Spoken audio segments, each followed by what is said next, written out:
Guys, ഇന്ന് ചെയ്യാൻ പോകുന്ന വീഡിയോ വീട്ടിൽ ക്രിസ്മസ് ആഘോഷിച്ചതിൻ്റെ വീഡിയോ ആണ് നിങ്ങളെ കാണിക്കാൻ പോകുന്നത്. അപ്പോൾ ആദ്യം തന്നെ സന്തോഷത്തിൻ്റെയും സമാധാനത്തിൻ്റെയും സ്നേഹത്തിൻ്റെയും ക്രിസ്മസ് ആശംസകൾ നേരുന്നു. യൂട്യൂബ് ഒരു പ്ലാറ്റ്ഫോമാണ്. അതിൽ നിങ്ങൾക്ക് പാട്ട് പാടാൻ കഴിവുണ്ടെങ്കിൽ അത് യൂട്യൂബിൽ ഇടുക, കഥ പറയാൻ കഴിവുണ്ടെങ്കിൽ അത് യൂട്യൂബിൽ ഇടുക.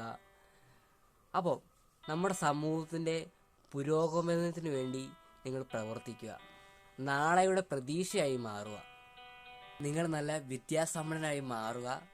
എൻ്റെ വീഡിയോയിൽ ഇന്ന് കാണിച്ചിരിക്കുന്നത് ആകാശത്ത് പൊട്ടിത്തെറിക്കുന്ന പൂവും മറ്റു ചില പടക്കങ്ങളും മാത്രമേ ഉള്ളൂ. ഞാൻ സേഫായിട്ട് സ്ഥലത്താണ് ഈ പടക്കങ്ങളെല്ലാം പൊട്ടിച്ചത്. അപ്പോൾ കൊച്ചു കുട്ടികളിത് അനുകരിക്കാതിരിക്കുക. ഇന്നെനിക്ക് അച്ഛൻ കള്ളയപ്പെല്ലാം ഉണ്ടാക്കുന്നുണ്ട്. അപ്പം ആദ്യമായിട്ടാണ് യൂട്യൂബ് ചാനൽ കാണുന്നത്, സബ്സ്ക്രൈബ് ചെയ്യുക, ലൈക്ക് ചെയ്യുക, ഷെയർ ചെയ്യുക, ബെല്ലൈക്കൺ എനേബിൾ ചെയ്യുക. അപ്പോൾ നേരെ നമുക്ക് വീഡിയോയിലേക്ക് പോകാം.